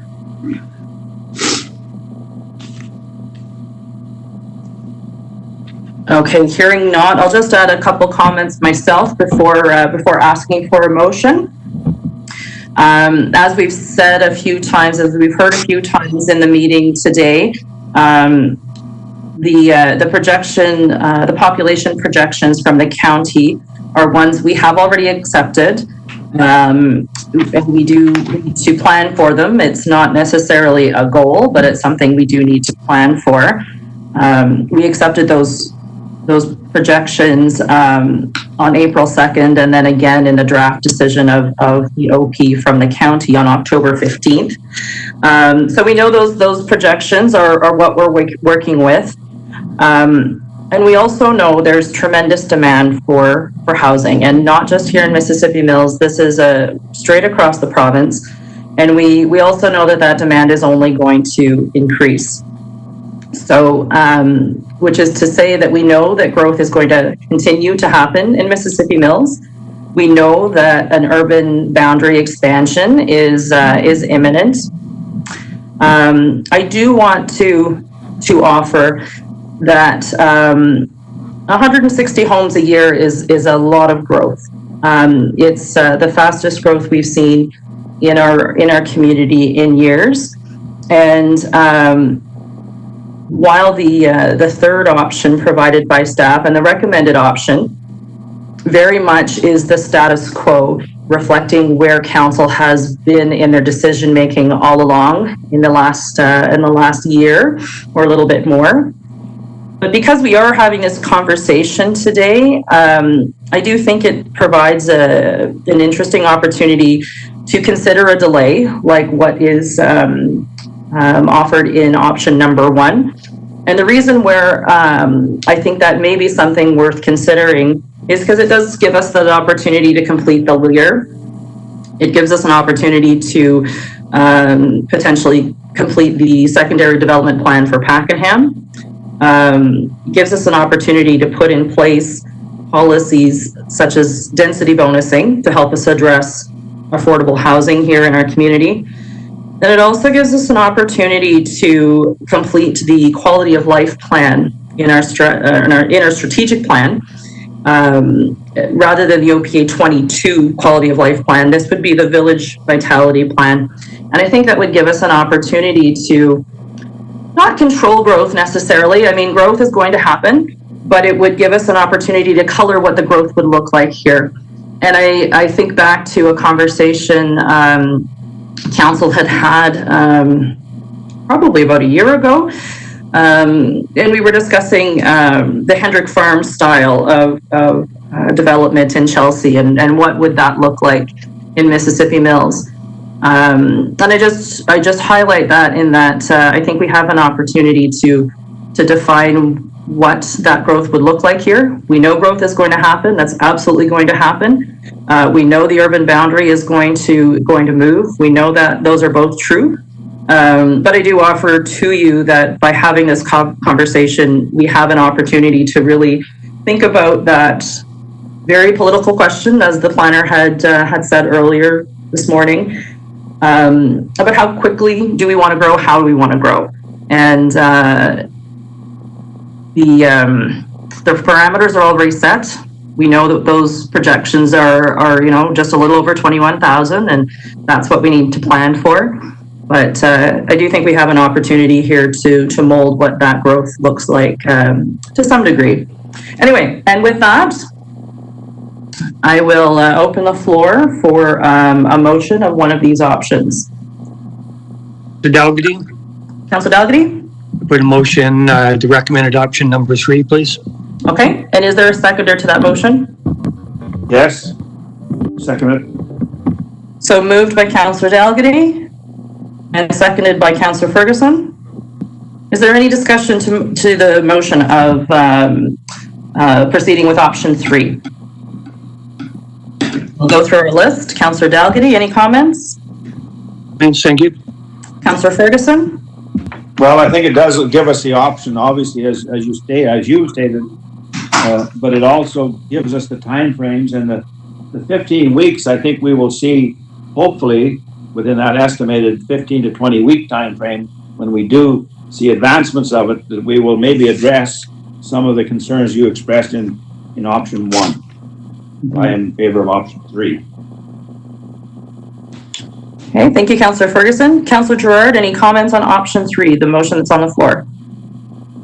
I guess my only option, or my only comment would be that I feel that we are not possibly giving ourselves the opportunity to look at things such as our infrastructure, and therefore things are going to be pushed through. I think with the official plan, or the plan that we're discussing, I think we should go with option 1, so I'm not in favor. Thank you. Councillor Maiden, any comments on the motion on the floor? No, I think if we go forward with this at this time, it'll give us a chance for next time, because there's going to be a next time, to look at more of the rural expansion. Should the severances be done? What can we do with greenfields? All that kind of stuff. But if we don't go forward with this now, it's going to delay everything. And once this is over, it'll allow time to look at various other things. The planner's already said that we're looking at what we decided from April of 2019 going forward. Are we going to add anything else into the Alma settlement boundaries? And with that understanding, and I think there's a lot of interesting stuff that can be done coming out of the LEAR, and but we don't have enough resources to do them both at once. We have a couple of spending priorities for the downtown infrastructure renewal, and we have affordable housing, as mentioned, was something, and you're only going to start to meet that by increasing the supply of housing. Thank you. And Deputy Mayor Manelli, any comments on the motion that's on the floor? No. All right. Hearing none, I will call the vote. All those in favor of option 3, which is proceeding with the completion of OPA 22 as described in the project charter. So beginning with Councillor Dalgety, yes or no? Yes. Councillor Ferguson? Yes. Councillor Gerard? No. Councillor Maiden? Yes. And and Deputy Mayor Manelli? Yes. All right, so option 3 it is. Thank you, everyone. I'm looking for a mover and seconder for the confirmatory bylaw, which confirms the proceedings of today's meeting. Councillor Maiden? Thank you, Councillor Maiden. Is there a seconder? Councillor Dalgety. Thank you, Councillor Dalgety. All in favor of approving the confirmatory bylaw, beginning with Councillor Dalgety? Yes. Councillor Ferguson? Yes. Councillor Gerard? Councillor Gerard? I apologize. No, yes, thank you. Councillor Maiden? Yes. And Deputy Mayor Manelli? Yes. And adjournment. Mover and seconder for adjournment. I'll move. Thank you, Deputy Mayor Manelli. Is there a seconder? Ferguson? Thank you, Councillor Ferguson. All in favor of adjournment, starting with Councillor Dalgety? Yes. Councillor Ferguson? Yes. Councillor Gerard? Yes. Councillor Maiden? Yes. And Deputy Mayor Manelli? Yes. Thank you, folks. This was a good meeting. We are adjourned, and thank you very much to our planner, Ms. Nikki Dwyer, for her attention and her details and all of the information you have shared with us and the time you have put into this agenda for us today. Thank you very much. And with that, we're adjourned, folks. Have an excellent weekend. Have a great holiday, everybody. Thanks, everybody. We are on holidays, right?